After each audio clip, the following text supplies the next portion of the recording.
for people like us with my kind of heart, I'm always very concerned at the table they put in front of me, because if it gets too hard, then I stay underneath.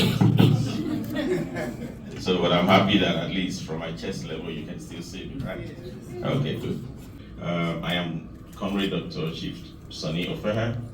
I was a governorship aspirant for Delta State in 2019 under the national ruling party, the APC.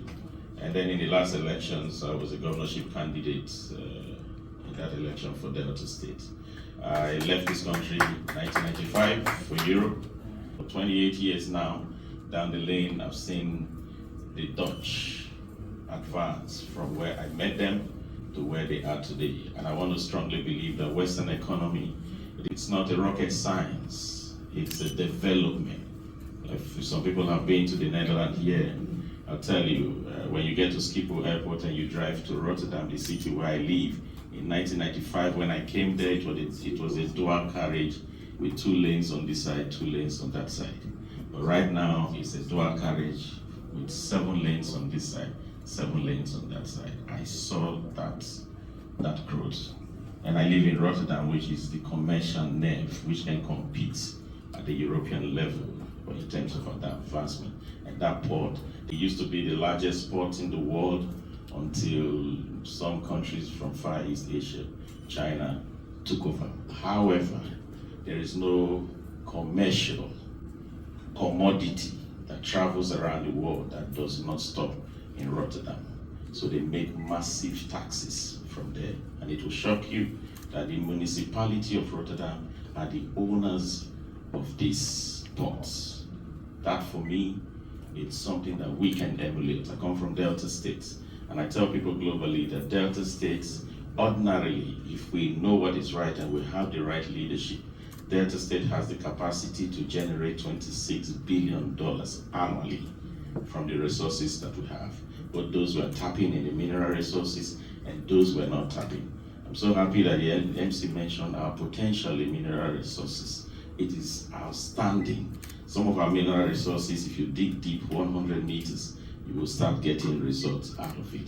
My state is the only state in the world that, even though it is under functioning, we have 4 seaports within a radius of 110 kilometers. And I will shock you again, the Gulf of Guinea that you hear about, which is a major security concern to the European Union.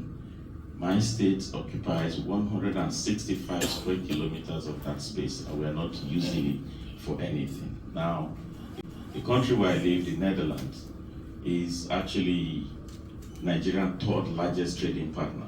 3 years ago, they were number 3. And you have India leading the pack now, followed by Spain, and then Nigeria before you get France, and then you get the United States. But what is shocking is that all of this potential that has given us making us become the largest economic powerhouse in Africa today only comes from mineral resources, which is gas and oil. Yes, and then of course, why this conference is even significant today, it's because we do not contribute anything. We are never seen in the value chain when it comes to exports. So most of this potential and relationship that we have with these global countries are actually one directional.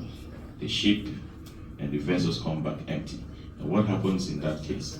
It means that the consumers will have to pay the price of the empty vessel that is bunkering to come back to pick what they need to carry back to the country. Now, I said I've been there now for 28 years. I've seen how the Dutch have grown, even in the midst of their challenges.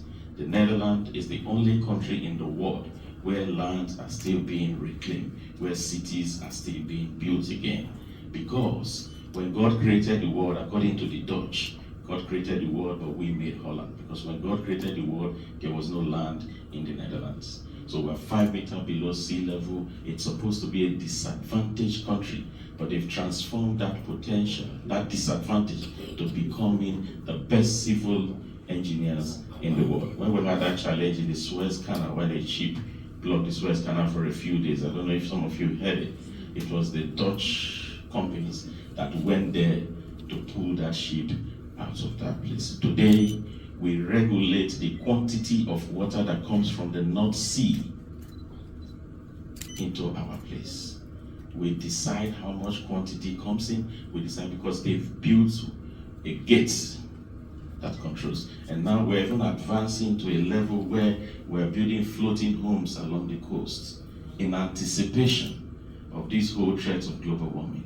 Now we have a situation here, ecological situation here, that nobody's talking about. We all heard what happened in Borno State, where a lot of people died. You know, the only thing that is actually keeping us, you know, without having this natural disaster, possibly, is because we've become a country that have the highest number of churches rather than industries and companies. So probably that is helping us spiritually to deal with some of our global challenge. I don't know, but you guys will know better because some are in the mountains praying right now. So maybe God, when you have a program like this that is trying to look into how we can train people, how we can encourage people, how we can be significant in the global value chain and become part and parcel of the growing global economy, then it deserves every kind of support. Now we're having a challenge. The EU core cardinal policy now is shifting from fossil fuel usage to renewable, when we have not even been able to use the potential that we even have with our fossil fuel. So they are forcing us to shift now. So if you bring any proposal to the European Union, if it's not tailored to so-called climate change mitigation, you will not be given any form of approval. You know, they're moving at a rapid stage, like Sweden. Sweden have declared that by 2025, which is just next year, they're gonna stop. All vehicles in Sweden will no longer pump in diesel and in fuel because of the environment. And my country is not ready yet for renewables, for Christ's sake. The cost of generating 1 megawatt capacity, you know, listen, my state is the largest producer of crude oil today. We have the highest gas reserve today. The associated gases that are connected to oil extractions are burnt as gas flare, polluting my environment since 1958.